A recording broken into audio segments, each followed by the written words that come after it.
Hello everyone, welcome to my new academy channel. मैंने जैसे start किया ह्यूमन रिप्रोडक्शन, ठीक है, जिसका मैंने एक लेक्चर पढ़ा दिया है और उसमें बहुत सारी टॉपिक कंप्लीट हो चुकी हैं। जैसे मैंने पढ़ा दिया है मेल रिप्रोडक्टिव सिस्टम, ठीक है, उसको पूरा डिफाइन किया, स्ट्रक्चर को भी अच्छे से एक्सप्लेन किया है। फिर हमने पढ़ाया है दूसरा टॉपिक है फीमेल रिप्रोडक्टिव सिस्टम, ये भी कंप्लीट हो गया है। और इसमें जो आगे का जो पार्ट है मेमोरी ग्लैंड, ये भी कंप्लीट हो गया। मतलब ये दोनों ही रिप्रोडक्टिव स्ट्रक्चर मेल हो या फीमेल दोनों कंप्लीट है। आज हम स्टार्ट करेंगे गैमेटोजेनेसिस, ठीक है, गैमेट्स किस तरीके से बनते हैं मेल और फीमेल में, ठीक है। मैं जो कुछ भी पढ़ा रही हूँ ये सब एनसीईआरटी है, एनसीईआरटी की हर एक लाइन है, तो आप अच्छे से पढ़िए। इसका पीडीएफ मेरे टेलीग्राम पे मिल जाएगा, तो मेरा टेलीग्राम ज्वाइन करने के लिए वीडियो के डिस्क्रिप्शन बॉक्स में लिंक है, तो आप वहाँ से ज्वाइन कर सकते हैं। और जिनके पास बुक्स है तो प्लीज़ किताब खोल के बैठ जाइए। चलिए स्टार्ट करते हैं इस चैप्टर को। आगे गैमेटोजेनेसिस, नाम से लग रहा है क्या, गैमिट की फॉर्मेशन। जैसे जहाँ भी जिस भी वर्ड में क्या लिखा जाए, जेनेसिस लिखा जाए, मीन्स फॉर्मेशन हो रही है, बन रहा है वो। तो यहाँ पे गैमेटोजेनेसिस मीन्स गैमिट की फॉर्मेशन हो रही है, ठीक है। The primary sex organ testis in the male and the ovary in the female produce the gamete that is sperm and ovum respectively bye the process called gametogenesis, ठीक है। जो primary sex organ है mail में वो testis है, ठीक है, और फीमेल में क्या है, ओवरी है, ठीक है। इनका काम क्या है, इनका काम है स्पर्म का प्रोडक्शन करना मेल में, ठीक है, गैमेट बनाना। और जो ओवरी का काम क्या है, ओवम प्रोड्यूस करना फीमेल में, ठीक है। ये दोनों ही प्रोसेस को क्या कहते हैं, गैमेटोजेनेसिस कहते हैं, एक साथ मीन्स गैमेट बनना, ठीक है। In testes the immature male germ cell spermatogonia produce sperm by the spermatogenesis that begins at puberty, ठीक है। हमने जैसे पढ़ा था कि टेस्टिस में क्या होता है, सेमनीफेरस ट्यूब्यूल होता था। सेमनीफेरस ट्यूब्यूल में ढेर सारे क्या होते थे, मेल जर्म सेल थे, मेल जर्म सेल, इसे हम स्पर्मेटोगोनिया भी कहते हैं। और साथ में कौन था, सर्टोली सेल था। और जो बाहर इंटरस्टिशियस स्पेस थी, यहाँ पे कौन पाया जाता था, लीडिंग सेल पाया जाता था, इसे हम इंटरस्टिशियस सेल भी बोलते हैं, ठीक है। तो हम सेमनीफेरस ट्यूब्यूल के अंदर की बात करेंगे, क्योंकि स्पर्म की फॉर्मेशन कहाँ होता है, सेमनीफेरस ट्यूब्यूल के अंदर होता है, ठीक है। जो टेस्टिस है उसमें क्या होता है, इमेच्योर मेल जर्म सेल पाए जाते हैं, जिसको हम स्पर्मेटोगोनिया कहते हैं। जो प्रोड्यूस करता है क्या, स्पर्म, कौन से प्रोसेस से, स्पर्मेटोजेनेसिस। और स्पर्मेटोजेनेसिस कब होता है, जब प्यूबर्टी स्टार्ट हो जाती है, मीन्स 12 से 13 साल में, मेल की बात की जा रही है, ठीक है।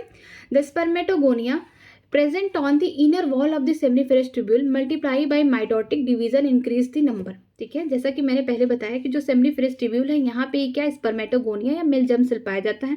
ये क्या करते हैं, ये स्पर्म की फॉर्मेशन करते हैं। ये सेल ये क्या करते हैं कि पहले जो स्पर्मेटोगोनिया सेल है ना, ये जो अपने आप में क्या करते हैं, डिवाइड करते हैं, मीन्स ये माइटोसिस करते हैं, अपने जनसंख्या बढ़ाते हैं, ठीक है, ये इंक्रीज करते हैं। तो यहाँ पे क्या होगा, पहले माइटोटिक डिवीजन होगा, मीन्स माइटोसिस हो रहा है यहाँ पे, ठीक है। Each spermatogonia is diploid contain 46 chromosome. जब माइटोसिस हो रहा है तो क्रोमोसोम का नंबर भी सेम होगा, क्योंकि माइटोसिस क्या है, इक्वेशनल डिवीजन है। तो स्पर्मेटोगोनिया में क्रोमोसोम कितने पाए जाते हैं, 46, मीन्स ये डिप्लॉयड स्टेज है। जब माइटोसिस हुआ, जो आगे के सेल बने वो भी क्या है, 46 है, मीन्स उनमें भी क्या है, क्रोमोसोम नंबर सेम रहेगा। आगे चलते हैं। Some cell of the spermatogonia is called primary spermatocyte periodically undergo meiosis, ठीक है। ये प्राइमरी स्पर्मेटोसाइट बने कैसे, ठीक है। क्या हुआ, सेमनीफेरस ट्यूब्यूल में क्या पाए जाते हैं, मेल जर्म सेल, जिसे स्पर्मेटोगोनिया कहते हैं। इसने क्या किया, माइटोसिस डिवीजन किया, इसने अपने जैसे और ढेर सारे सेल बना के प्रोड्यूस किया। इसे हम क्या बोलते हैं, प्राइमरी स्पर्मेटोसाइट। अब उसने ढेर सारे जब अपने जैसे सेल बनाए थे माइटोसिस करके, तो क्रोमोसोम क्या होगा, सेम होगा। जो स्पर्मेटोगोनिया थे, जो मेल जर्म सेल थे, उनका 46 क्रोमोसोम था, वो डिप्लॉयड थे। तो जो प्राइमरी स्पर्मेटोसाइट होंगे, ये भी क्या होंगे, इनके क्रोमोसोम भी 46 होंगे, ये भी क्या होंगे, डिप्लॉयड होंगे। अब क्या होगा, जो प्राइमरी स्पर्मेटोसाइट होंगे ना, ये पीरियोडिकली अंडरगो मियोसिस, मीन्स ये एक एक करके क्या करेंगे, मियोसिस करेंगे, ठीक है, सीक्वेंस में मियोसिस करेंगे। The primary spermatocytes complete the first meiotic division, reduction division, leading to the formation of two equal haploid cell called secondary spermatocyte, which has only 23 chromosome each, ठीक है। जो प्राइमरी स्पर्मेटोसाइट है, इसमें क्या होगा, meiosis होगा। जब मियोसिस होता है तो हम जानते हैं क्या है, रिडक्शनल डिवीजन है। क्रोमोसोम नंबर क्या हो जाते हैं, पेरेंट्स से डॉटर सेल में क्या हो जाते हैं, हाफ हो जाते हैं, ठीक है। तो जो प्राइमरी स्पर्मेटोसाइट में जब फर्स्ट मियोसिस डिवीजन होगा, तो जो आगे के जो दो सेल बनेंगे इक्वल साइज के, इनको क्या बोलेंगे हम, सेकेंडरी स्पर्मेटोसाइट। लेकिन यहाँ पे क्या होगा, 46 क्रोमोसोम नंबर थे प्राइमरी स्पर्मेटोसाइट से, जैसे मियोसिस हुआ पहला, यहाँ पे क्रोमोसोम नंबर हाफ हो गए, मीन्स जो सेकेंडरी स्पर्मेटोसाइट है वहाँ पे क्रोमोसोम नंबर 23 प्रेजेंट होंगे, ठीक है। The secondary spermatocyte undergoes second meiotic division to produce 4 equal haploid spermate, ठीक है। अब क्या होगा, जो सेकेंडरी स्पर्मेटोसाइट बने, अब उसमें क्या होगा, जो सेकेंडरी स्पर्मेटोसाइट है इसमें क्या होगा, सेकेंड मियोटिक डिवीजन होगा, मीन्स दूसरी बार मियोटिक डिवीजन होगा। तो यहाँ पे क्रोमोसोम नंबर 23 थे, तो आगे भी जो मियोसिस होगा, अब ये मत सोचिए कि 23 का हाफ होगा, नहीं, अच्छे से जाइए सेल साइकिल सेल डिवीजन पढ़िए तो आपको मियोसिस समझ में आ जाएगा कि मियोसिस 2 बार होता है, मियोसिस फर्स्ट, मियोसिस सेकेंड। तो यहाँ पे जो सेकेंडरी स्पर्मेटोसाइट है ना, वहाँ पे भी क्या होगा, सेकेंड मियोटिक डिवीजन होगा, मीन्स अब पूरा मियोसिस कंप्लीट होने वाला है। तो सेकेंडरी स्पर्मेटोसाइट से क्या होगा, अब चार हैप्लॉइड सेल बनेंगे जो इक्वल होंगे, सेम होंगे साइज में, और इसे हम क्या बोलेंगे, स्पर्मिड बोलेंगे, और इनका जो क्रोमोसोम नंबर रहेगा वो भी 23 होगा। क्योंकि हम मियोसिस अगर आप पढ़ें तो आपको बहुत अच्छे से क्लियर होगा, लेकिन अगर नहीं पढ़े तो मैं बता देना चाहती हूँ। माइटोसिस में क्या होता है कि कोई सेल है ना, जब वो डिवाइड करेगी, एक सेल से 2 सेल होगी, तो इनका जो क्रोमोसोम नंबर मान लीजिए 46 है, तो ये भी 46 होगा, ठीक है, इसमें कोई कुछ प्रॉब्लम नहीं होगा। लेकिन जो मियोसिस होता है ना, उसमें क्या होता है कि अगर क्रोमोसोम नंबर 46 है तो पहला जो मियोसिस होगा, फर्स्ट मियोटिक डिवीजन क्या हो जाएंगी, 23 होंगे। लेकिन जब सेकेंड मियोटिक डिवीजन होगा, मीन जो ये बने हुए डॉटर सेल, इनका जब सेकेंड मियोटिक डिवीजन होगा तो इनसे क्या होंगे, 4 सेल बनेंगे, क्योंकि 2 सेल हैं तो इनके भी क्रोमोसोम नंबर सेम होंगे। मतलब कि जो सेकेंड मियोटिक डिवीजन होता है वो माइटोसिस जैसा होता है, ठीक है। अब आगे क्वेश्चन दिया है, what would be the number of chromosome in spermatid. Spermatid में क्रोमोसोम नंबर क्या होंगे, ये सेकेंडरी स्पर्मेटोसाइट से बने मियोसिस से, तो यहाँ पे भी क्या होंगे, 23 क्रोमोसोम होंगे। तो answer is 23 chromosome. The spermatid is transfer into spermatozoa sperm by the process called the spermiogenesis, ठीक है। अब स्पर्मिड स्पर्मेटोजोआ में स्पर्म में बदलेंगे, उस प्रोसेस को क्या बोलते हैं, स्पर्मियोजेनेसिस, ठीक है। स्पर्मियोजेनेसिस, जेनेसिस वर्ड को नोट करिए, ठीक है, यहाँ पे जेनेसिस है तो कुछ बन रहा है, क्योंकि याद करने में दिक्कत होगी ना, स्पर्मेटोजेनेसिस क्या है, स्पर्मिएशन क्या है, स्पर्मियोजेनेसिस क्या है।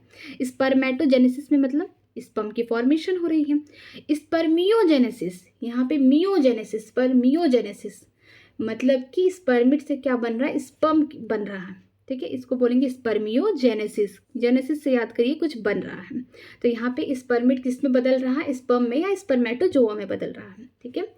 After spermiogenesis sperm head become embedded to Sertoli cell and are finally release from the seminiferous tubule by the process called spermiation.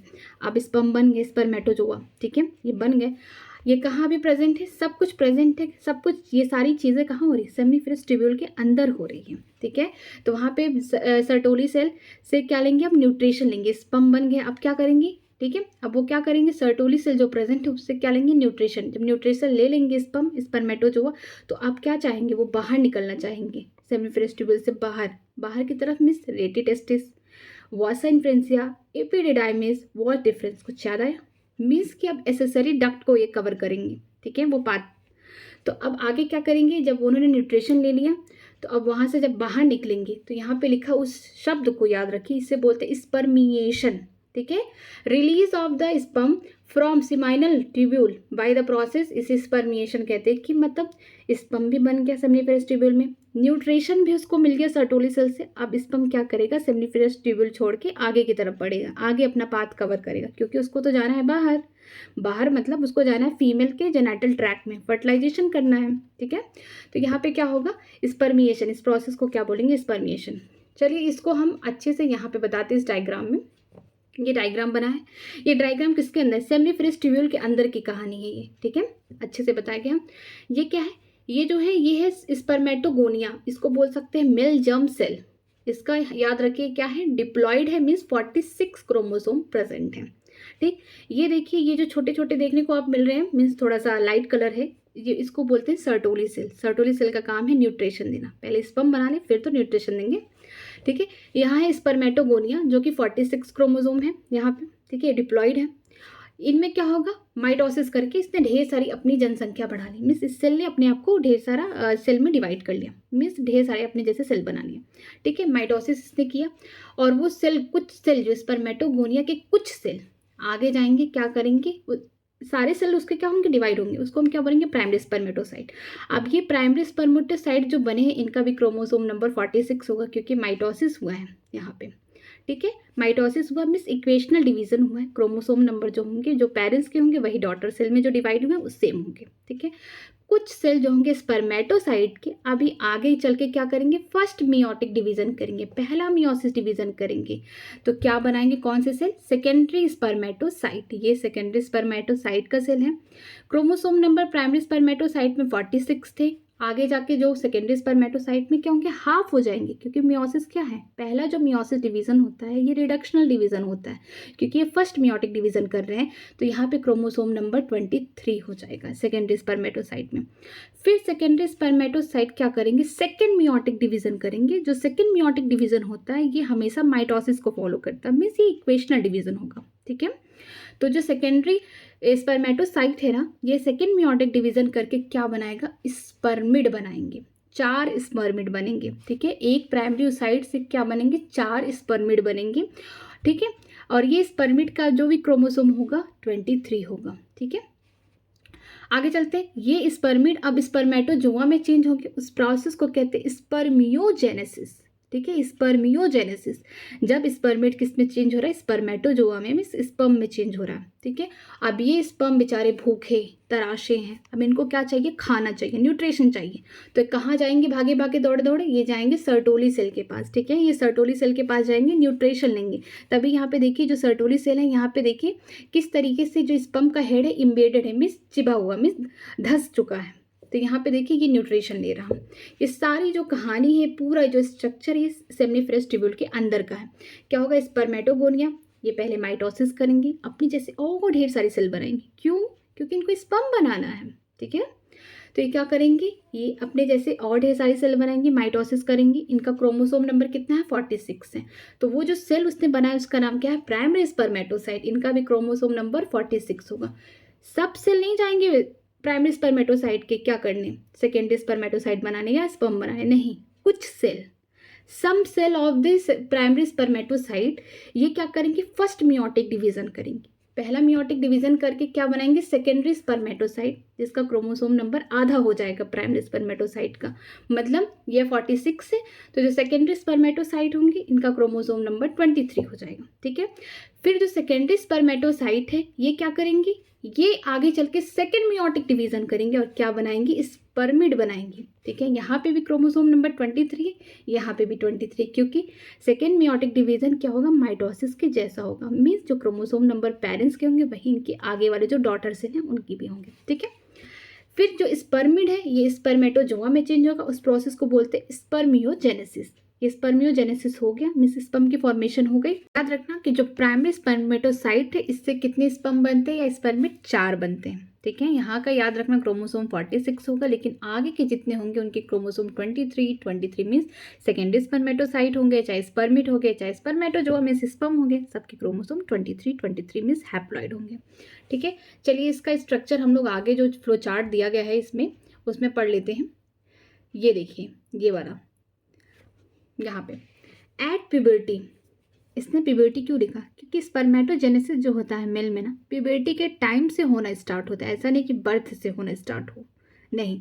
जब प्यूबर्टी आ जाती है मेल में भी 12-13 साल के हो जाएंगे, 14 साल के हो जाएंगे, प्यूबर्टी सब में अलग अलग होती है, बट प्यूबर्टी में ही क्या होता है, मेल में स्पर्म बनना स्टार्ट होता है, स्पर्मेटोजेनेसिस प्रोसेस स्टार्ट होता है। जैसे यहाँ पे देखिए ये कहानी है सेमिनिफरस ट्यूब्यूल की, जितनी भी कहानी हो रही है सेमिनिफरस ट्यूब्यूल की हो रही है, ठीक है। मैं एक बार फिर से रिकॉल कर रही हूँ कि टेस्टिस होता है 2 मेल में, ठीक है। एक टेस्टिस की कहानी है, उसमें कितने कंपार्टमेंट पाए जाते हैं, 250 कंपार्टमेंट पाए जाते थे, 250 कंपार्टमेंट। और हर एक कंपार्टमेंट में क्या होता था, highly coiled 1 to 3 seminiferous tubule, 1 से लेके 3 तक क्या होते थे, 1 से लेके 3 तक हाईली क्वाइल्ड सेमिनिफरस ट्यूब्यूल पाए जाते थे, और उसी सेमिनिफरस ट्यूब्यूल के अंदर होता है स्पर्म की फॉर्मेशन, ठीक है। तो जो सेमिनिफरस ट्यूब्यूल हैं उनमें 2 सेल पाई जाती हैं, एक का नाम है मेल जर्म सेल या स्पर्मेटोगोनिया कहते हैं, दूसरे को बोलते हैं हम सर्टोली सेल कहते हैं, ठीक है। जो मेल जर्म सेल है, अब इसकी कहानी सुनिए। जो मेल जर्म सेल है या स्पर्मेटोगोनिया सेल है ये है, ठीक है। इनका जो क्रोमोसोम नंबर 46 है, ये क्या करती है, माइटोसिस करती है और डिफरेंशिएशन करती है। क्या बनाती है, प्राइमरी स्पर्मेटोसाइट। जब माइटोसिस कर रही है तो क्रोमोसोम नंबर सेम होगा, मीन्स 46 यहाँ पे है तो 46 ये भी होंगे, प्राइमरी स्पर्मेटोसाइट। ठीक है। अब प्राइमरी स्पर्मेटोसाइट में क्या होगा, फर्स्ट मियोटिक डिवीजन होगा तो ये बनाएगा सेकेंडरी स्पर्मेटोसाइट। ठीक है। जब मियोटिक डिवीजन होगा तो क्रोमोसोम नंबर क्या हो जाएंगे, हाफ हो जाएंगे। यहाँ पे 46 थे तो यहाँ पे कितने हो जाएंगे, 23 हो जाएंगे। ठीक है। फिर सेकेंडरी स्पर्मेटोसाइट में सेकेंड मियोटिक डिवीजन होगा तो क्या बनाएंगे, स्पर्मिड्स बनाएंगे।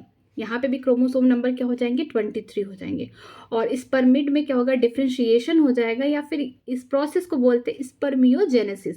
स्पर्मिड किस में बदल जाते हैं, स्पर्मेटो जो है स्पर्म में, तो इसे हम क्या बोलते हैं, स्पर्मियोजेनेसिस।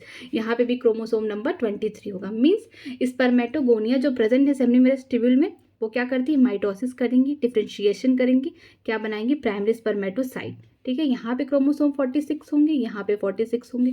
कुछ सेल जो होंगे प्राइमरी स्पर्मेटोसाइट के, वो जाते हैं फर्स्ट मियोटिक डिवीजन करने और क्या बनाते हैं, सेकेंडरी स्पर्मेटोसाइट।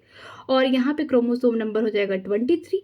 फिर जो सेकेंडरी स्पर्मेटोसाइट है, यहाँ पे सेकेंड मियोटिक डिवीजन होगा तो क्या बनाएंगे, स्पर्मिड बनाएंगे। क्रोमोसोम नंबर फिर 23 होगा। और स्पर्मिड स्पर्मेटोजोआ में जो चेंज होंगे या डिफरेंशिएशन होगा उसे हम बोलते हैं स्पर्मियोजेनेसिस। अब ये स्पर्म बन गए, इनको क्या चाहिए, खाना चाहिए, मीन्स न्यूट्रिशन चाहिए। तो सेमनीफेरस ट्यूब्यूल के अंदर ही स्पर्म बन रहे हैं। ठीक है। इस तरीके से जो सर्टोली सेल है ना, इस तरीके से उस पर क्या होंगे, इनके हेड इम्बेडेड हो जाएंगे, हेड आके इसमें धंस जाएंगे, तो यहाँ से क्या लेंगे, न्यूट्रिशन लेंगे। ठीक है। सारी कहानी प्यूबर्टी में होती है और जो भी इतना प्रोसेस जो स्पर्मेटोजेनेसिस हो रहा है, ये हो रहा है सेमनीफेरस ट्यूब्यूल के अंदर। ठीक है। अब आगे चलते हैं, आगे अब क्या लिखा है इसमें पढ़ते हैं। Spermatogenesis start at the age of puberty due to the significant increase in the secretion of gonadotropin releasing hormone, जिसको बोलते हैं GnRH। ठीक है। जो स्पर्मेटोजेनेसिस है कहाँ से स्टार्ट होती है, मैंने पहले कहा प्यूबर्टी में होती है। ठीक है। प्यूबर्टी में ही क्या क्यों होती है, इसलिए होती हैं कि जो हार्मोन है गोनाडोट्रोपिन, ऐसे हार्मोन जो क्या करते हैं, सेक्स हार्मोन को बढ़ा देते हैं। ठीक है। गोनैड्स के हार्मोन होते हैं, ये क्या करते हैं, इंक्रीज हो जाते हैं, इनका सिक्रीशन बढ़ जाता है। इन्हें हम क्या बोलते हैं, गोनाडोट्रोपिन रिलीजिंग हार्मोन। ये बढ़ जाते हैं उस समय प्यूबर्टी के टाइम, जिसकी वजह से प्रोसेस स्पर्मेटोजेनेसिस मेल में होना स्टार्ट हो जाता है। ठीक है।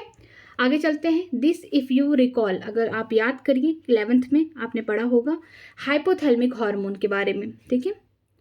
The increased level of the GnRH is then act on the anterior pituitary and stimulate the secretion of two gonadotropin, means luteinizing hormone LH and follicle stimulating hormone FH। ठीक है।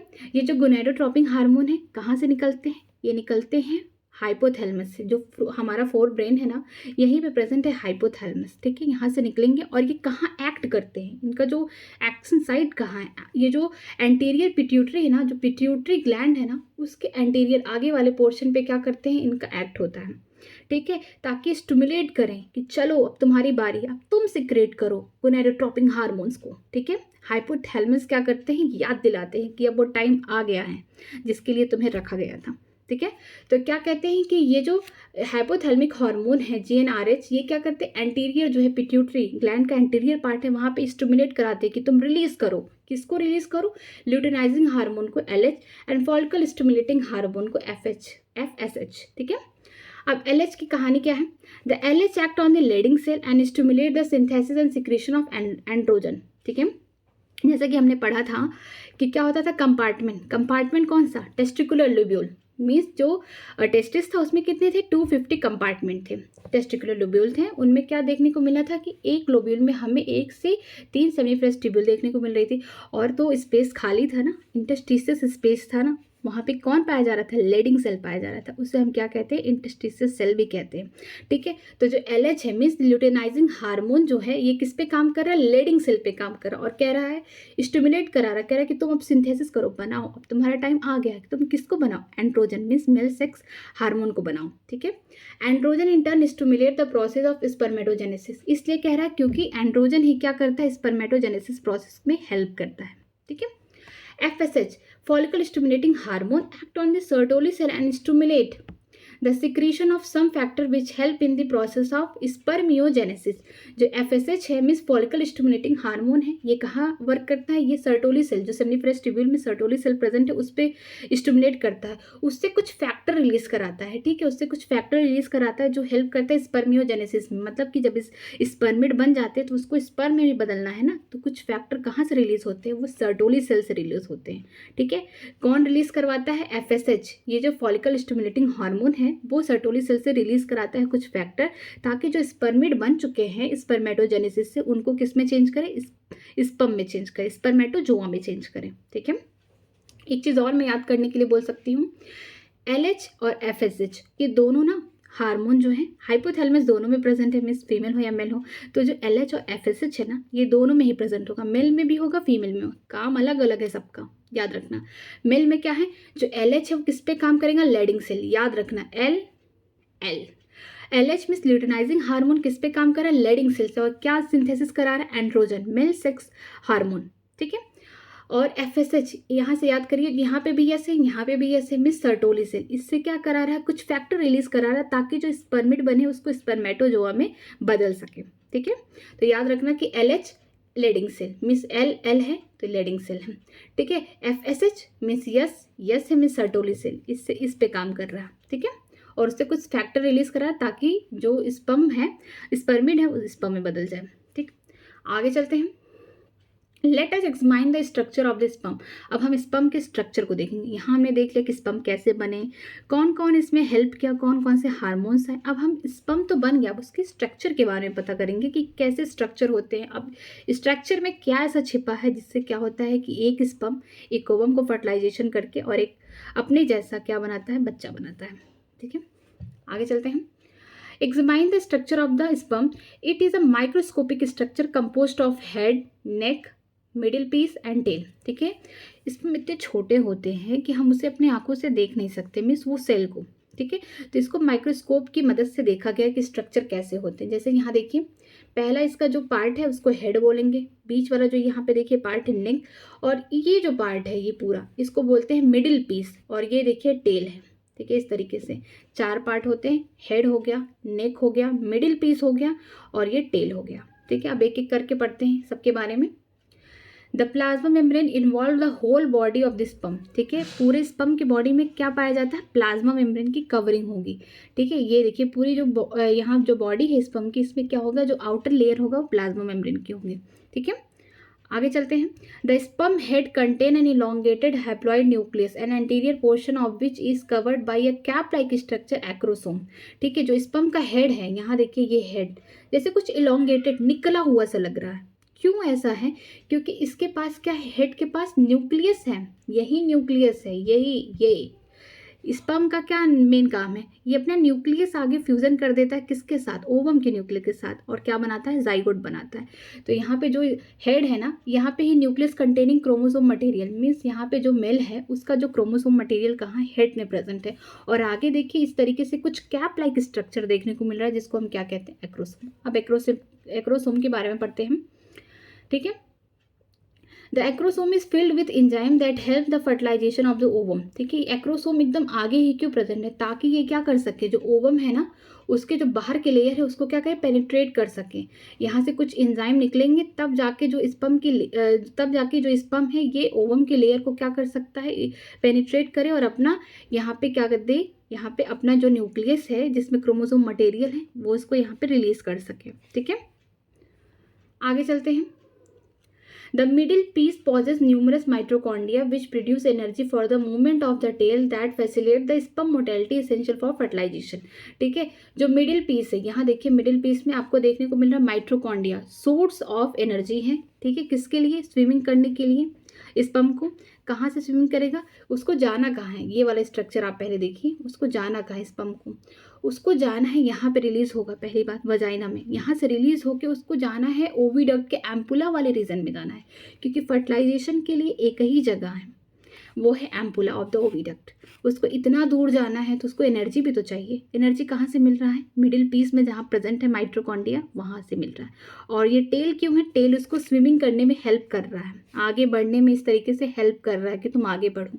क्योंकि जो फीमेल का रिप्रोडक्टिव ट्रैक है smoothly तो है नहीं, वहाँ पे भी बहुत सारी म्यूकस प्रेजेंट है, तो उसको एनर्जी चाहिए आगे चलने के लिए। ठीक है, तो आगे जो एनर्जी है वो माइटोकॉन्ड्रिया दे रही है। ठीक है, उसको जाना कहाँ है? एम्पुला में जाना है। यहीं पे क्या होगा? फर्टिलाइजेशन होगा। किससे? ओवम के साथ। आगे चलते हैं इस स्ट्रक्चर में, आगे बढ़ते हैं।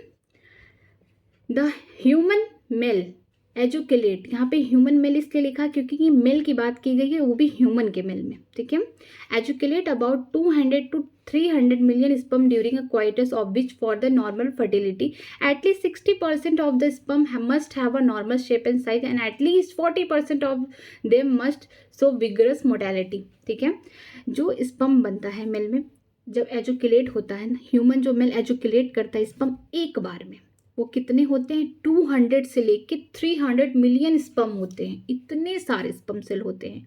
ठीक है, 200 से लेके 300 मिलियन स्पर्म सेल होते हैं। ठीक है, ड्यूरिंग वन क्वाइटस। ठीक है, जो ह्यूमन मेल है ना, एक कॉपुलेशन के टाइम, ठीक है, कितना स्पर्म रिलीज करते हैं? 200 से लेके 300 मिलियन स्पर्म, मीन्स 200 से लेके 300 मिलियन स्पर्म क्या होता है? एक क्वाइटस के टाइम रिलीज होता है। ठीक है, उनमें से भी जो 60% होंगे 200 से लेके 300 मिलियन स्पर्म से, उसमें से 60% के पास क्या होगा? नॉर्मल शेप एंड साइज होगा। नॉर्मल शेप एंड साइज का मतलब क्या है? नॉर्मल शेप एंड साइज का मतलब कि इनके पास पूरा ये स्ट्रक्चर होगा। और 40% के पास क्या होगा? किसी का टेल नहीं होगा। मान लीजिए अगर टेल है तो हेड नहीं होगा या माइटोकॉन्ड्रिया एब्सेंट होगा, मीन्स उसमें डिफेक्ट देखने को मिलेगा 40% पे। लेकिन जो 60% होंगे ना, उनमें क्या होगा? नॉर्मल शेप एंड साइज होगा। पूरी तरीके से सब कुछ अच्छे से स्ट्रक्चर बना रहेगा, सारी चीज़ें प्रेजेंट रहेंगी। लेकिन उनमें से भी अब जो 60% नॉर्मल स्पर्म है, जिनका नॉर्मल शेप और साइज है, उनमें से भी 40%, जो 40% है ना, इनके पास क्या है? शो विगरस मोटिलिटी, बहुत तेज तेज क्या करेंगे? स्विम करेंगे, मीन्स बहुत तेज रफ्तार से चलेंगे। ठीक है, ह्यूमन में एक क्वाइटस के टाइम 200 से लेकर 300 मिलियन स्पर्म निकल रहे हैं, जिनमें से 60% के पास क्या है? नॉर्मल शेप एंड साइज है। और इन्हीं 60% में से 40% के पास क्या है? विगरस मोटेलिटी, मीन्स बहुत तेज रफ्तार में भागने की क्षमता है, मीन्स रेस में बहुत आगे हैं ये। ठीक है, 20% बेचारे बहुत स्लो मतलब दौड़ तो रहे हैं, स्विमिंग कर रहे हैं, लेकिन बहुत स्लो कर रहे हैं। ठीक है, तो आप इसको याद रखिए कि जो 60% होंगे उनके पास नॉर्मल शेप एंड साइज होगा, और इनमें यही 60% में से ही 40% के पास क्या होगा? हाई विगरस, मीन्स बहुत तेज मोटेलिटी होगी। ठीक है, आगे चलते हैं। Sperm release from the seminiferous tubule are transported by the accessory duct. ठीक है, जो स्पर्म होंगे वो रिलीज कहाँ से होंगे? सेमिनिफेरस ट्यूब्यूल से होंगे। अब आगे कैसे जाएंगे? एक्सेसरी डक्ट, मीन्स रेटी टेस्टिस हो गया, वॉस इन्फ्रेंसिया हो गया, इपिडिडाइमिस हो गया, वॉस डिफरेंस हो गया, इससे पास होंगे। Secretion of epididymis, vas deferens, seminal vesicle and prostate are the essential for maturation and motility of the sperm. ठीक है, यहाँ पे क्या दिया है? किनका सिक्रीशन? इपिडिडाइमिस का, वॉस डिफरेंस का। ये दोनों पार्ट किसके हैं? एक्सेसरी डक्ट के पार्ट हैं। ठीक है, सेमाइनल वेसिकल, प्रोस्टेट, ये दोनों किसके पार्ट है? एक्सेसरी ग्लैंड के पार्ट है, जो इनका सिक्रीशन होगा। इपिडिडाइमिस हो गया, वॉस डिफरेंस हो गया, सेमाइनल वेसिकल हो गया, प्रोस्टेट, इनका जो सिक्रीशन होगा स्पर्म के लिए इतना ज़रूरी है। क्यों ज़रूरी है? क्योंकि मैचुरेशन प्रोवाइड करता है, उसको मैच्योर बनाता है, उसके मोटिलिटी में हेल्प करता है। ठीक है, किनका secretion? Epididymis, vas deferens, seminal vesicle and prostate, means दो क्या है? एक्सेसरी डक्ट है और दो क्या है? एक्सेसरी ग्लैंड है मेल में। ठीक है, इनका क्या काम होता है? ये मैचुरेशन कराते हैं स्पर्म का और उसकी मोटिलिटी में हेल्प कराते हैं। The seminal plasma along with sperm constitute the semen. ठीक है, अब ये सीमाइनल प्लाज्मा कहाँ से निकल रहा था? सीमाइनल प्लाज्मा ना, जितने भी मेल में एक्सेसरी ग्लैंड है उनका जो सिक्रीशन है, इन तीनों का, सेमाइनल वेसिकल हो गए, प्रोस्टेट हो गए, बल्बोइथर ग्लैंड या कॉपरस ग्लैंड इनको बोलते हैं, जो इनका इन तीनों का जो सिक्रीशन है ना, उसे हम क्या बोलते हैं? Seminal plasma. अब स्पर्म है, सेमिनिफेरस ट्यूब्यूल से होते होते किससे जाएगा? एक्सेसरी डक्ट से होते जाएगा। एक्सेसरी डक्ट से होते हुए कहाँ जाएगा? अब एक्सेसरी ग्लैंड से। मैं एक बार स्ट्रक्चर दिखा दे रही हूँ आपको। ये देखिए, ये स्ट्रक्चर है टेस्टिस, इसमें ही सेमिनिफेरस ट्यूब्यूल प्रेजेंट है। ठीक है, यहाँ पे ही क्या होगा? स्पर्म की फॉर्मेशन होगी। फिर क्या होगा? अब स्पर्म किसके थ्रू जाएगा? एक्सेसरी डक्ट के थ्रू। एक्सेसरी डक्ट कौन कौन से हैं? रेटी टेस्टिस, वास इन्फ्रेंसिया, इपिडिडाइमिस, वॉस डिफरेंस। यहाँ पे तीनों जो हैं रेटी टेस्टिस, वॉसा इन्फ्रेंसिया, एपिडिडाइमिस क्या है, यहाँ है, ठीक है। लेकिन जो ये वॉस डिफरेंस ये ऊपर की तरफ जाएगा, कहाँ पे जाएगा, ये जाएगा यूरिनरी ब्लैडर की तरफ, थोड़ा लूप करते हुए, ठीक है। यहाँ से जाएगा, कहाँ पे जाएगा, अब मेल एसेसरी ग्लैंड के पास जाएगा। ये है सेमाइनल वेसिकल, ये प्रोस्टेट है, और ये है क्या, बल्बोयूथर ग्लैंड। तो इनका भी कुछ साथ में क्या लेगा, सिक्रीशन, मतलब ये जो मेल के एसेसरी ग्लैंड है ना, ये भी कुछ साथ में सिक्रीट करेंगे, ठीक है, स्पर्म के साथ, और ये फिर बाहर के निकल जाएगा, मीन्स यूरेथ्रा के थ्रू आउट हो जाएगा। तो स्पर्म तो इधर से आ रहा है, ठीक है, ये पाथवे फॉलो करके, इस तरीके से पाथवे फॉलो करके कहाँ जाएगा, पहले सेमाइनल वेसिकल के पास, प्रोस्टेट, फिर बल्बोयूथर ग्लैंड, इनका भी कुछ सिक्रीशन है, मीन्स जो मेल के एसेसरी ग्लैंड है इनका भी सिक्रीशन, उसको बोलते हैं कि सेमाइनल प्लाज्मा, इनका क्या है, सिक्रीशन है। और इसके साथ सेमाइनल प्लाज्मा के साथ स्पर्म भी मिल जाएगा, तो साथ में बाहर जो निकलेगा उसे सीमेन कहते हैं, ठीक है। आगे दिया हुआ है, सीमेन क्या होते हैं, सेमाइनल प्लाज्मा, ठीक है। सेमाइनल प्लाज्मा कहाँ से निकल, एसेसरी ग्लैंड से निकल रहे हैं मेल के, और उनके साथ स्पर्म जब आ जाए तो इसे हम सीमेन कहते हैं, means sperm plus seminal plasma. जो सेमाइनल प्लाज्मा कहाँ से सिक्रेट किए जा रहे हैं, मेल के एसेसरी ग्लैंड से, इसे हम क्या बोलते हैं, सीमेन, दोनों एक साथ जब मिक्स हो जाते हैं, ठीक है।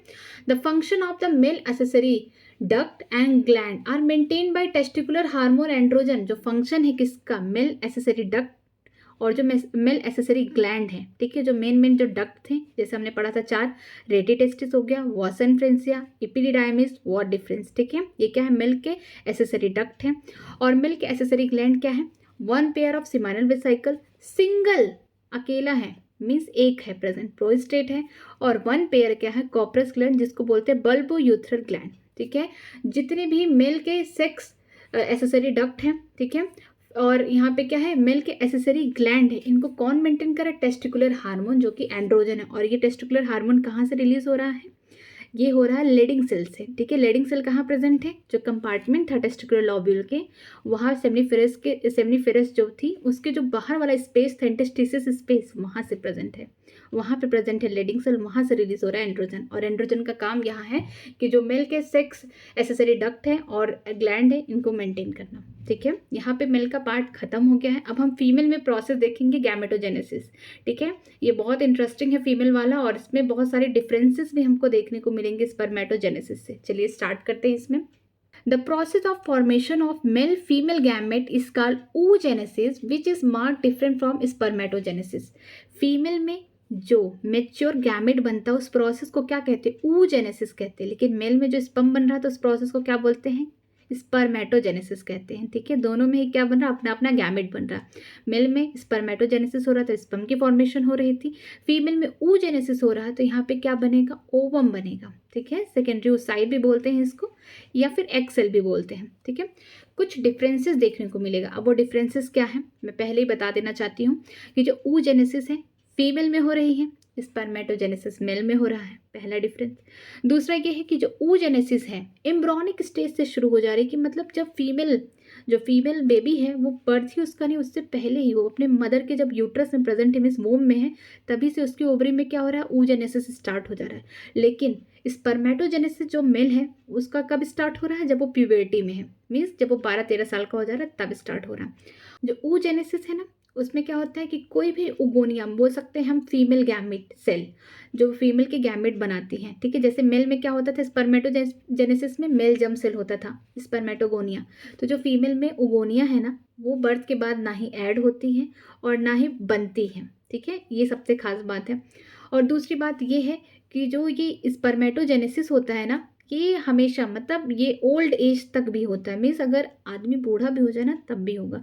लेकिन जो oogenesis प्रोसेस है ना, ये फीमेल जब तक 50 साल की 45 से 50 साल के बीच में ही फिर ये ख़त्म हो जाता है, मीन्स उसके बॉडी में ओव्यूलेशन नहीं होगा, मीन्स ओगोनिया नहीं बनेगा, ठीक है। चलिए स्टार्ट करते हैं oogenesis को। oogenesis is initiated during the embryonic development stage when the couple of the million gamete mother cell oogonia are formed within the each fetal ovary. No more oogonia are formed and added after the birth. ठीक है। oogenesis कब शुरू होती है, embryonic stage में। Embryonic stage का मतलब ये है किसके एम्ब्रॉनिक स्टेज में, जब वो खुद एम्ब्रियो के फॉर्म में मीन्स फीटस है, मीन्स छोटी सा अभी वो बॉर्न ही नहीं हुआ है, ठीक है, वो अपने मदर के वोम में है, उसी समय ही क्या होता है oogenesis स्टार्ट हो जाता है, ठीक है। जो फीमेल की ओवरी है, जो भी बच्चा जन्म नहीं दिया है, मतलब फीमेल जो बॉर्न नहीं हुई है, इसके ही ओवरी में क्या हो रहा है, oogenesis स्टार्ट हो रहा है। यहाँ पे लिखा गया है when a couple of million, million, couple of million का मतलब क्या है, कपल का मतलब जोड़ा, मिलियन का मतलब 2 मिलियन। यहाँ पे क्या हो रहा है कि 2 million gamete mother cell oogonia are form within each fetal ovary, means जो ओवरी है फीटस की उसमें कितने हैं, 2 मिलियन है। 2 मिलियन क्या है, ओगोनिया है, 2-2 मिलियन ओगोनिया, मीन्स टोटल कितने हैं, 4 मिलियन है।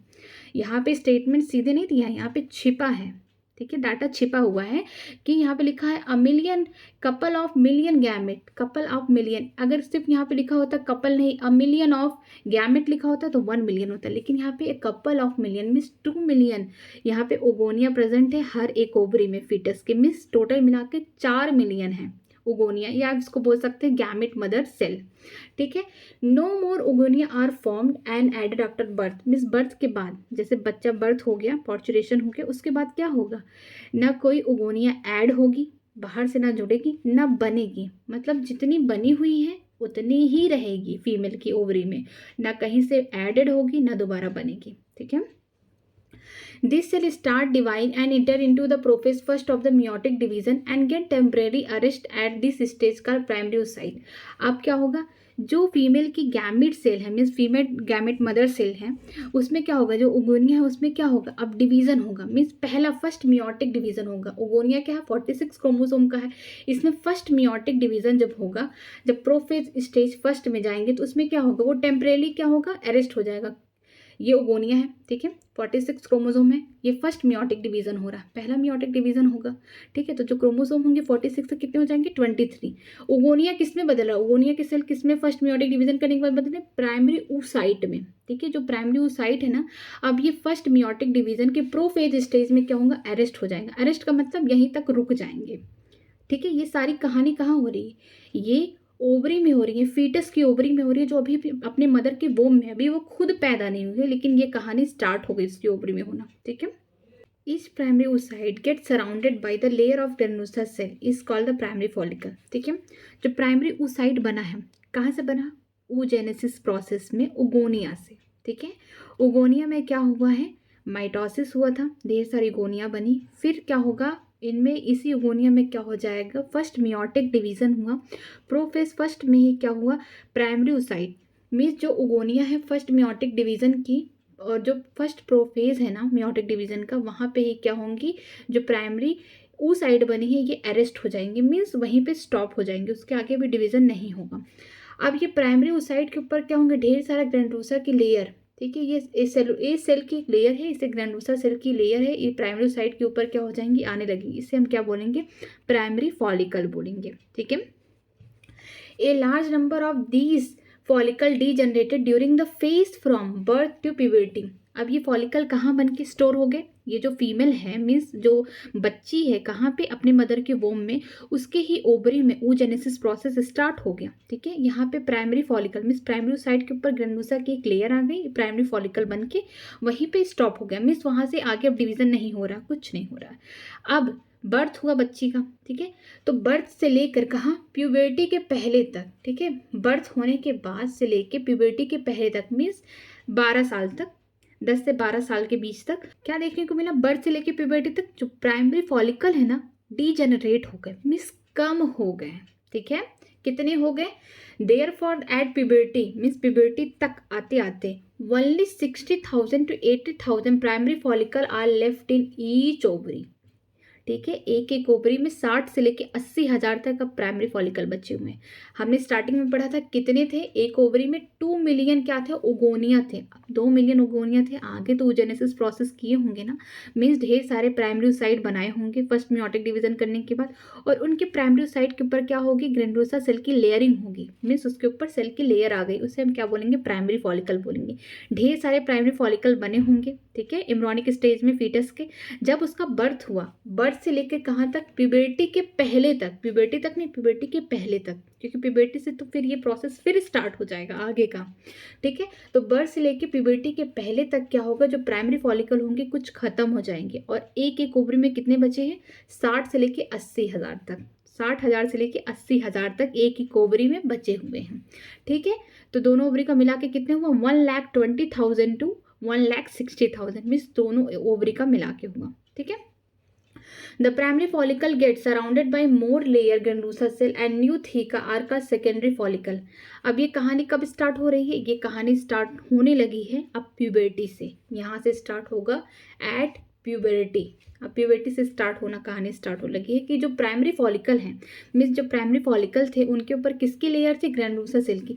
अब और लेयर आगे किसकी, ग्रेनुलोसा सेल की और लेयर आगे, अब हम उसे क्या बोलेंगे, न्यू थीका, मतलब न्यू लेयर, ठीक है। प्राइमरी फॉलिकल तो बना था, कब बना था, एम्ब्रियोनिक स्टेज में, वही पड़ा पड़ा पड़ा पड़ा मीन्स उतना ही लेयर बना, मीन्स प्राइमरी फॉलिकल ही रहा, कहाँ कब तक रहा, प्यूबर्टी के पहले तक। अब प्यूबर्टी में क्या होगा, जो प्राइमरी फॉलिकल है उनके ऊपर और लेयर आएंगे, ग्रेनुलोसा लेयर, ठीक है, ग्रेनुलोसा सेल की लेयर, तो इसे क्या बोलेंगे, सेकेंडरी फॉलिकल बोलेंगे, ठीक है। आगे चलते हैं। The secondary follicle soon transfer into tertiary follicle which is characterized by the fluid filled cavity, इसे एंड्रम बोलेंगे। अब ये जो सेकेंडरी फॉलिकल है ना, इसके ऊपर और लेयर आएगी किसकी, अब इसके ऊपर लेयर आएगी ग्रेनुलोसा लेयर, ग्रेनुलोसा सेल की लेयर आएगी, बट इसमें एक खास बात क्या है, इस लेयर में, इसमें यहाँ पे कैविटी मिलेगी, कैविटी में क्या है, फ्लूइड है, मीन्स कुछ पानी भरा होगा, तो फ्लूइड फिल्ड कैविटी इसमें देखने को मिलेगी, जिससे हम क्या बोलेंगे, एंड्रम। ये एंड्रम जो है इसमें क्या है, फ्लूइड फिल्ड कैविटी है, इनमें कैविटी पाई जाएंगी इस लेयर में, ठीक है। और ये टर्शरी फॉलिकल में देखने को मिलेगा, ठीक है। ये सेकेंडरी फॉलिकल किसमें बदल रहा है, टर्शरी फॉलिकल में, और टर्शरी फॉलिकल में भी ग्रेनुलोसा की ही लेयर रहेगी, लेकिन यहाँ पे जो उनकी कैविटी है ना उसमें फ्लूइड भरा होगा, उसे हम एंड्रम कहते हैं। ये कैरेक्टरिस्टिक है किसका, टर्शरी फॉलिकल का, ठीक है। The theca layer is organized in an inner theca, इसे इंटरना बोलेंगे, and the outer theca externa बोलेंगे, ठीक है। इसमें क्या होगा, जो टर्सरी फॉलिकल होंगे अंदर की तरफ जो लेयर होंगी, मिस मान लीजिए ये हो गया प्राइमरी oocyte हो गया, ठीक है, उसके ऊपर और लेयर है प्राइमरी फॉलिकल, सेकेंडरी। अब टर्सरी फॉलिकल क्या होंगे, जो बाहर की तरफ लेयर होगी इसको एक्सटर्ना बोलेंगे, जो अंदर की तरफ होगी लेयर, ठीक है, उसको इंटरना बोलेंगे, ठीक है। नाम से ही लग रहा है कि अगर बाहर की तरफ रहेगी लेयर तो उसको एक्सटर्ना बोलेंगे, और अगर अंदर की तरफ लेयर रहेगी थीका की लेयर, इंटरना बोलेंगे। It is important to draw your attention that it is the stage at this that the primary oocyte within the tertiary follicle grow in size and complete the first meiotic division. हम लोग तो layer के बारे में बात करें, means follicles के बारे में बात करें, हम लोग तो प्राइमरी oocyte के बारे में तो भूल गए हैं। तो हमें एनसीईआरटी याद दिला रही है क्या प्राइमरी oocyte का क्या होगा इस समय, क्या है कि कैसे हुआ था, प्राइमरी oocyte किससे बनी थी, ओगोनिया से बनी थी, माइटोसिस से। इसके ऊपर पहली लेयर आई तो प्राइमरी फॉलिकल हो गया, और secondary layer I granulosa cell की तो सेकेंडरी फॉलिकल हो गया, ठीक है। फिर इसके ऊपर एक तीसरी लेयर आई जिसमें क्या थे, फ्लूइड फिल्ड कैविटी थी, अंदर की तरफ इंटरना हो गया, बाहर की तरफ एक्सटर्ना, ठीक है, इसे हम टर्सरी फॉलिकल बोलेंगे। इस समय क्या होगा, जो प्राइमरी oocyte है ना अंदर, अब उसकी साइज बढ़ेगी, ठीक है, उसकी साइज बढ़ेगी, वो ग्रो करेगा, और यहाँ पे क्या कंप्लीट करेगा, फर्स्ट मियोटिक डिवीजन। मीन्स जो टर्सरी फॉलिकल है उसमें क्या होगा, जो प्राइमरी oocyte का फर्स्ट मियोटिक डिवीजन होगा ये किस में बदलेगा, सेकेंडरी oocyte में। और इसमें एक प्रॉब्लम क्या होगी, ये अनइक्वल है, means unequal in the sense size में अनइक्वल है। जो सेकेंडरी oocyte बनेगी वो बड़े साइज की बनेगी, लेकिन जो फर्स्ट पोलर बॉडी बनेगी वो स्मॉल साइज की बनेगी, ठीक है, इसीलिए अनइक्वल डिवीजन है। आगे पढ़ते हैं।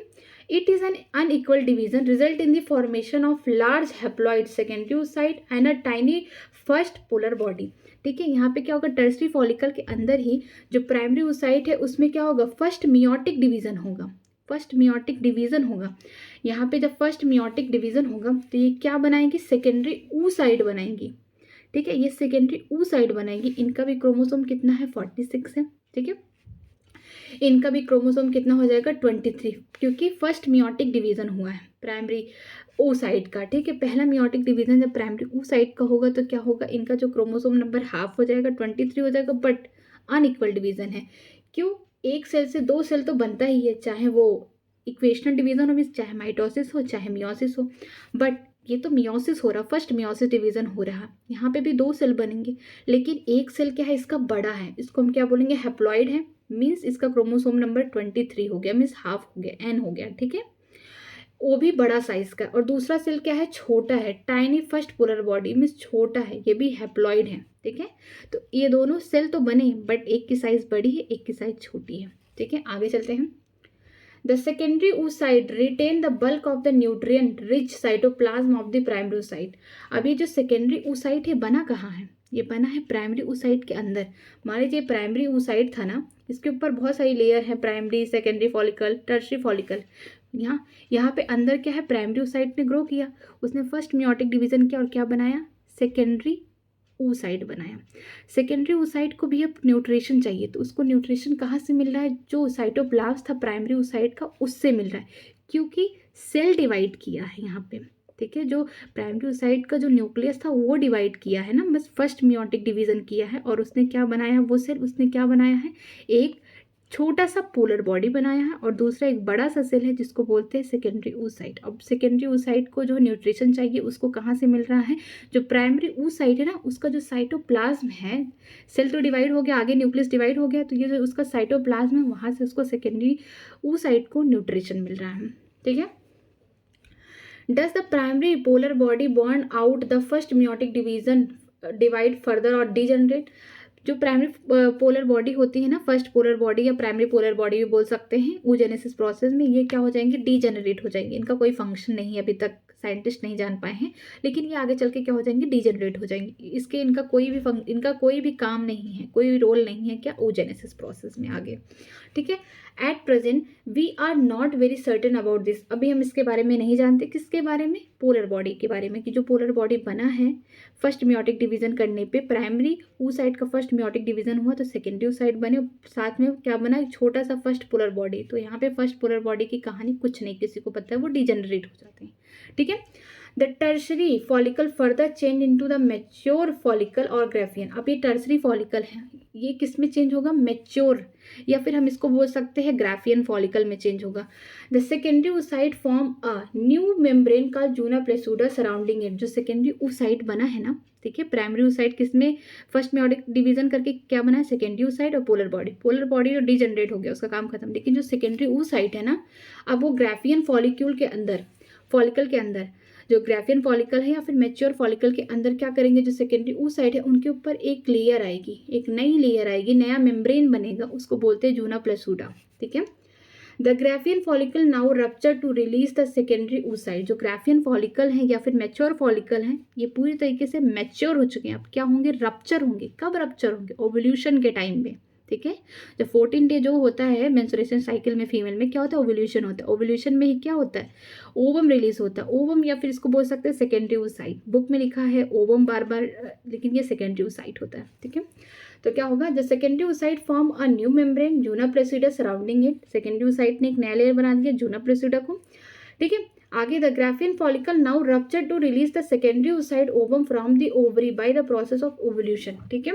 ओव्यूलेशन के टाइम क्या होगा, जो ग्राफियन फॉलिक्यूल है या मैच्योर फॉलिकल है, इनमें से क्या निकलेगा, अब सेकेंडरी oocyte निकलेंगे। लेकिन किताब ने बोला है कि ओवम बोलेंगे, तो ठीक है, हम उसे ओवम ही बोलेंगे। तो सेकेंडरी oocyte रिलीज होगा ओव्यूलेशन के time, 14th day of the menstruation cycle, ठीक है। आगे, can you identify major difference between spermatogenesis oogenesis। क्या आप डिफरेंस निकाल सकते हैं, मैंने स्टार्टिंग में ही बताया है, तो आप वीडियो को पीछे करिए, अब आपको पता चल जाएगा क्या क्या डिफरेंस है, ओके। आगे देखिए, ये डायग्राम बहुत इंपॉर्टेंट है, ओवरी का डायग्राम है, ओवरी के अंदर की कहानी है, ठीक है। ये ब्लड वेसल्स हैं, अब तो आप लोग ने पढ़ लिया होगा स्क्रिप्टी सिस्टम ये सब, तो उसमें देखा ही होगा कि ब्लड वेसल्स को किताब किस तरीके से डिनोट करती है। अगर रेड कलर का है तो मीन्स आर्टरी है, इसमें ऑक्सीजनेट ब्लड है। अगर ब्लू कलर का है तो मतलब ये वेन्स हैं। अब ओवरी है तो वहाँ पे आर्टरी वेन्स तो जाएंगे ही, ब्लड सर्कुलेशन तो चाहिए हर जगह, हर सेल में चाहिए हमें ब्लड। तो ये क्या है, ब्लड वेसल, ये आर्टरी है, ये क्या है, वेन है, ठीक है। ओवरी है, ठीक है। हमने देखा था कि जो मतलब फीटस थी वो अपने मदर के वोम में ही, वहाँ पे क्या हो गया, प्राइमरी फॉलिकल बन गया। प्राइमरी फॉलिकल बना हुआ है, बर्थ से लेके प्यूबर्टी के पहले तक बहुत सारे फॉलिकल क्या डीजनरेट हो गए। हर एक ओवरी में 60,000 से लेके 80,000 तक फॉलिकल प्रेजेंट है। मीन्स टोटल दोनों ओवरी का मिला दिया जाए तो 1,20,000 टू लेके 1,60,000 तक ही प्राइमरी फॉलिकल प्रेजेंट है, ठीक है। अब प्यूबर्टी की कहानी क्या होगी, एट प्यूबर्टी ठीक है। ये देखिए ये प्राइमरी फॉलिकल है, ये क्या है ग्रैन्युलोसा की लेयर है। मीन्स ये छोटा छोटा आपको दिख रहा होगा, क्या है ये लेयर है, ये क्या है, ये है प्राइमरी oocyte है, ठीक है। इसके ऊपर और लेयर आएंगे, मीन्स ये सेकेंडरी फॉलिकल बनेगा। फिर यहाँ पे देखिए, यहाँ पे कुछ फ्लूइड फिल्ड कैविटी देखने को मिलेगी, यहाँ पे कुछ कैविटी देखने को मिलेगी। ये क्या है, टर्सरी फॉलिकल की कहानी है। और टर्सरी फॉलिकल में ही क्या होता है, प्राइमरी oocyte का क्या होता है, फर्स्ट मेयोटिक डिवीजन होता है और वो बनाता है एक छोटा सा टाइनी पोलर बॉडी, और दूसरा होता है एक बड़ा सेल जिसको बोलते हैं सेकेंडरी oocyte, ठीक है। क्रोमोसोम नंबर 23 रहेंगे, चाहे पोलर बॉडी होगा चाहे सेकेंडरी oocyte का, ठीक है। यहाँ पे देखिए, इसी से यहाँ पे ढेर सारे बनेंगे टर्सरी फॉलिकल। तो यहाँ पे देखिए टर्सरी फॉलिकल शोइंग एंड्रम। एंड्रम का मतलब है कि फ्लूइड फिल्ड कैविटी, ऐसी कैविटी जिसमें क्या है, फ्लूइड भरा हुआ है, ठीक है। प्राइमरी फॉलिकल में नॉर्मल क्या होगा, प्राइमरी oocyte के ऊपर लेयर आ जाएगी ग्रैन्युलोसा के, सेकेंडरी oocyte पे और लेयर आ जाएगी। टर्सरी में क्या होगा, लेयर तो आएगा, साथ में क्या होगा, एंड्रम। एंड्रम का मतलब है कि ऐसी कैविटी जिसमें फ्लूइड भरा हुआ। फिर क्या होगा, यहाँ पे ही वो डिवीजन होगा। मिस प्राइमरी oocyte किसमें फर्स्ट मेयोटिक डिवीजन करके क्या बनाएगी, सेकेंडरी oocyte, और साथ में एक छोटा सा पोलर बॉडी, और ये पोलर बॉडी डीजनरेट हो जाएगा, ठीक है। लेकिन जो सेकेंडरी oocyte है अब यहाँ पे प्रेजेंट है कहाँ पे, जो प्राइमरी oocyte के साइटोप्लाज्म में, वहाँ से न्यूट्रिशन ले रही है, ठीक है। फिर ये जो टर्सरी फॉलिकल है किस में बदलेगा, ये बदलेगा ग्राफियन फॉलिकल में, या फिर बोल सकते हैं मैच्योर फॉलिकल बोल सकते हैं, ठीक है। इसमें क्या होगा कि जो ये सेकेंडरी oocyte बनी है ना, इसके ऊपर अब लेयर आना स्टार्ट होगी, ठीक है। जो सेकेंडरी oocyte है, ऐसे मान लीजिए उसका न्यूक्लियस हो गया, और सेकेंडरी oocyte के ऊपर क्या होगा, चारों तरफ एक लेयर आएगी, इसे बोलते हैं जूना प्लेसूडा। वो कब आएगी, ग्राफियन फॉलिकल में, या फिर मैच्योर फॉलिकल बोल सकते हैं, ठीक है। अब ये ग्राफियन फॉलिकल या मैच्योर फॉलिकल अब क्या होगा, रप्चर होगा, मीन्स टूटेगा। जब ये टूटेगा, देखिए रप्चर हुआ, इस तरीके से टूटा, तो यहाँ से ओवम या सेकेंडरी oocyte, ये तो सच बताऊँ तो ये सेकेंडरी oocyte होता है, लेकिन बुक ने ओवम कहा है तो ओवम ही बोलेंगे, ठीक है। तो क्या है, सेकेंडरी oocyte या फिर ओवम क्या होगा, रिलीज होगा, ठीक है। ये मेंस्ट्रुएशन साइकिल का पार्ट है, ओव्यूल्यूशन। तो ये 14th डे जब आएगा मेंस्ट्रुएशन साइकिल का, यहाँ पे क्या होगा, ओव्यूल्यूशन होगा, मीन्स ये रिलीज होगा ओवम। और जो आगे का ये पार्ट है ना ग्राफियन फॉलिकल का, ये आगे जाएगा, इसको हम क्या बोलते हैं, कॉर्पस ल्यूटियम। अगर मान लीजिए ओवम और स्पर्म का क्या हो जाए, फर्टिलाइजेशन हो जाए, मीन्स फ्यूजन हो जाए, फर्टिलाइजेशन हो जाए, तो ये जो कॉर्पस ल्यूटियम है आगे चल के क्या करेंगे, प्रोजेस्टेरॉन नाम के हार्मोन को रिलीज करेंगे। इसलिए रिलीज करेंगे ताकि प्रेगनेंसी मेंटेन रहे, ठीक है, फीमेल की। अगर ये ओवम क्या हो जाए, अनफर्टिलाइज्ड है, मीन्स स्पर्म नहीं प्रेजेंट है और फर्टिलाइजेशन नहीं हुआ ओवम में, ये मतलब अनफर्टिलाइज्ड है, तो क्या होगा, धीरे धीरे ये जो कॉर्पस ल्यूटियम है डीजेनरेट हो जाएंगे, मीन्स अपने आप खत्म हो जाएंगे, इनका खत्म हो जाएगा काम। इनका मेन काम जो कॉर्पस ल्यूटियम का तब होगा जब ये ओवम और जो स्पर्म है दोनों का क्या हो जाए, फ्यूजन हो जाए, मतलब फर्टिलाइजेशन हो जाए, तभी जाके जो कॉर्पस ल्यूटियम है ये प्रोजेस्टेरॉन नाम के हार्मोन को रिलीज करेंगे, जिसकी वजह से जो इंट्रोमेट्रियम की वॉल है, मीन्स जो यूट्रस के अंदर वाली वॉल है, वो क्या हो, पूरी तरीके से इम्प्लांटेशन के लिए सही रहे। मीन्स वहाँ पे ब्लड वेसल्स, वहाँ पे मतलब ढेर सारी सेल्स बनती हैं नई नई, ताकि जो इम्प्लांटेशन हो, मीन्स एम्ब्रियो जब बने तो वहाँ पे अच्छे से जाइगोट इम्बेडेड हो जाए और एम्ब्रियो अच्छे से डेवलप कर पाए, ठीक है। तो प्रोजेस्टेरॉन का काम तब होगा। लेकिन अगर ये ओवम अनफर्टाइज रह जाए, मीन्स स्पर्म नहीं मिला, मीन्स फर्टिलाइजेशन नहीं हुआ, फ्यूजन नहीं हुआ मीन्स स्पर्म का, तो क्या हो जाएगा, ये कॉर्पस ल्यूटियम अपने आप डिजनरेट हो जाएंगी, ठीक है। आगे चलते हैं। आगे ये देखिए स्ट्रक्चर दिया गया है oogenesis का। oogenesis mitosis differentiation, means mitosis हुआ तो क्या बनाई, प्राइमरी oocyte, मीन्स यहाँ पे माइटोसिस हुआ है। जैसे हमने देखा था कि यहाँ पे स्टोगोनिया में क्या हो रहा था, माइटोसिस हुआ तो प्राइमरी oocyte बनाए, मीन्स यहाँ पे भी 46 क्रोमोसोम था, तो यहाँ पे भी जो प्राइमरी स्पर्मेटोसाइट है यहाँ पे भी 46 क्रोमोसोम होगा। वैसे ही एम्ब्रियोनिक स्टेज में, मीन्स ये फीटल की लाइफ में, मीन्स जब फीटस अपने मदर की वोम में, उसकी ओवरी की कहानी है कि ओवोनिया जो है ये माइटोसिस के लिए डिफ्रेंसिएशन करके क्या बना रही है, प्राइमरी oocyte बना रही है, ठीक है। ये प्राइमरी oocyte जो है यहाँ पे बन गया, ठीक है, ये प्राइमरी oocyte बन गया है। और यहाँ पे जो क्रोमोसोम नंबर है इसके भी 46 है, इसके भी 46 है, और प्राइमरी oocyte के ऊपर क्या हो गई, ग्रैन्युलोसा की लेयर आ गई, जिसे हम प्राइमरी फॉलिकल बोलेंगे। अब इतना देखिए, ये जो इतना स्टेज है ये फीमेल के ओवरी, जो मतलब फीटस है उसकी ओवरी में कहा बन गया है एम्ब्रियोनिक स्टेज में, ठीक है। यहाँ पे प्राइमरी oocyte के ऊपर फॉलिकल आ जाएंगे तो प्राइमरी फॉलिकल। जब उसका बर्थ हुआ, उसका चाइल्ड हुआ, उसकी प्यूबर्टी आई, प्यूबर्टी के टाइम अब क्या हुआ, अब प्यूबर्टी आ गई, अब क्या होगा, oogenesis प्रोसेस स्टार्ट होगा, मीन्स गैमेट बनना स्टार्ट होगा फीमेल में, ठीक है।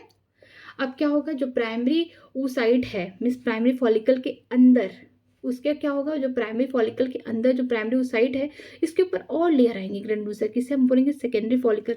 फिर क्या होगा, एक लेयर और आएगी ग्रैनुलोसा की जिसमें क्या होगा, एंड्रम प्रेजेंट होगा, मीन्स ऐसी कैविटी जिसमें फ्लूइड हो, ठीक है, फ्लूइड फिल्ड कैविटी, एंड्रम प्रेजेंट होगा, ठीक है।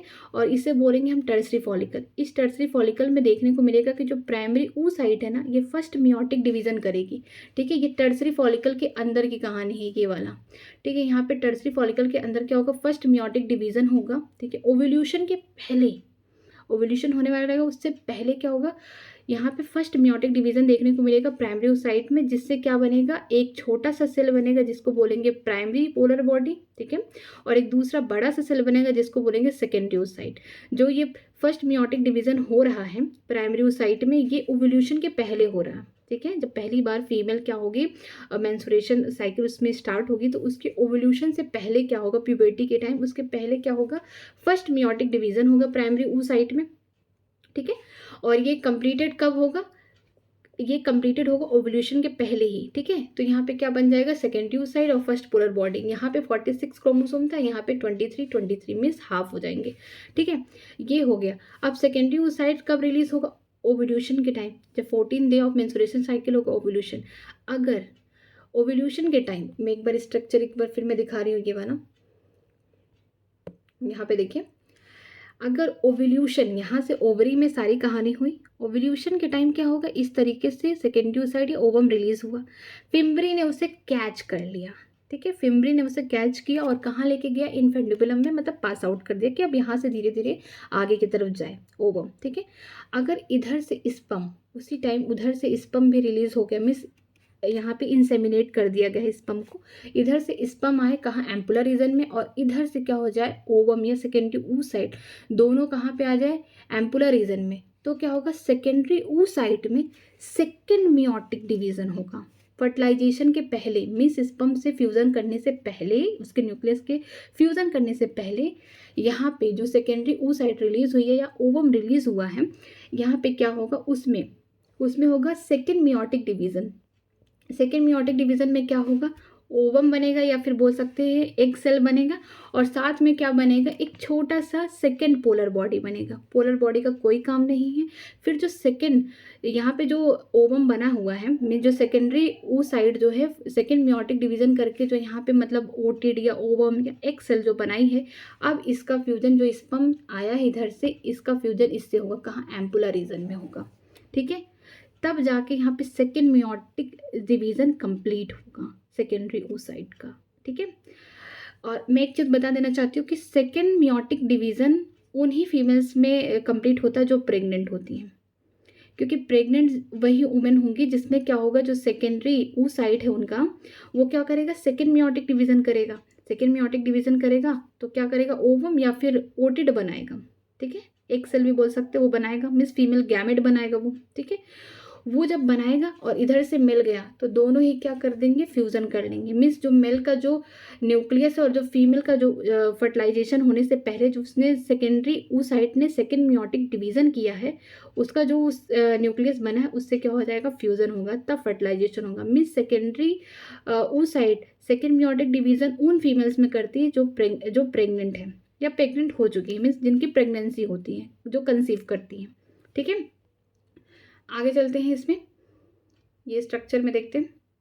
यहाँ पे ये सेकेंडरी oocyte जो है ओव्यूल्यूशन के टाइम, ये सारी नॉर्मल जितनी भी फीमेल हैं सब में क्या होता है, जो एकदम मतलब बोल सकते हैं कि हेल्दी फीमेल हैं, उनमें क्या होता है, मेंस्ट्रुएशन साइकिल का ये जो सेकेंडरी oocyte वाला पार्ट होता है ये कंप्लीटेड होता है। मीन्स कि फीमेल में चाहे मतलब स्पर्म एजुकुलेट हो रहा है या नहीं, मतलब स्पर्म इंसेमिनेट हो रहा है या नहीं हो रहा है, यहाँ तक जो प्रोसेस है वो कंप्लीटेड रहेगा। लेकिन अगर स्पर्म भी आ गया और ये जो सेकेंडरी oocyte दोनों ही एम्पुलर रीजन के ओविडक्ट में मिल रहे हैं, ठीक है, तब आगे जाके जो सेकेंडरी oocyte है ये सेकेंड मियोटिक डिवीजन करके ओवम बनाएगा और सेकेंडरी पोलर बॉडी बनाएगा, और यही ओवम जो है तब जाके जो स्पर्म आया है एम्पुलर रीजन में, दोनों एक साथ वहाँ पे तब फर्टिलाइजेशन होगा। मीन्स कि जो ओवम का और जो मेल का स्पर्म है दोनों का फर्टिलाइजेशन यहाँ पे सेकेंड oocyte के सेकेंडरी मियोटिक डिवीजन, यहाँ पे लिखना चाहिए था second meiotic division completed prior to fertilization, means fertilization के पहले सेकेंडरी oocyte अपना सेकेंड मियोटिक डिवीजन कंप्लीट करती है, तब वो ओवम बनाती है और सेकेंड पोलर बॉडी बनाती है। जो सेकेंड पोलर बॉडी होती है वो डीजेनरेट हो जाती है, लेकिन जो ओवम होता है ये फर्टिलाइजेशन कर लेता है किसके साथ, मीन्स फ्यूजन कर लेता है किसके साथ, मेल गैमेट के साथ, मीन्स स्पर्म के साथ, तब जाके एम्पुलर रीजन जो है ओविडक्ट का वहाँ पे फर्टिलाइजेशन कंप्लीट होता है। ठीक है, ये रहा आज का टॉपिक। अगर आज की क्लास में किसी भी तरीके की कोई भी डाउट हो, कोई भी क्वेरी हो, किसी भी तरीके की कोई भी प्रॉब्लम हो, तो प्लीज़ कमेंट सेक्शन में कमेंट करिए। अगर आज की क्लास अच्छी लगी हो तो प्लीज़ लाइक करिए, वीडियो को सब्सक्राइब करिए। आज के लिए इतना ही, ठीक है, थैंक यू वेरी मच। आज की क्लास अगर अच्छी लगे तो please like and subscribe my channel new academy, और मेरा टेलीग्राम का लिंक डिस्क्रिप्शन बॉक्स में है, तो आप वहाँ पे जाके ज्वाइन कर सकते हैं, और जितने भी ये PDF हैं, शॉर्ट नोट्स हैं, वहाँ पे आपको मिलेंगे। Thank you.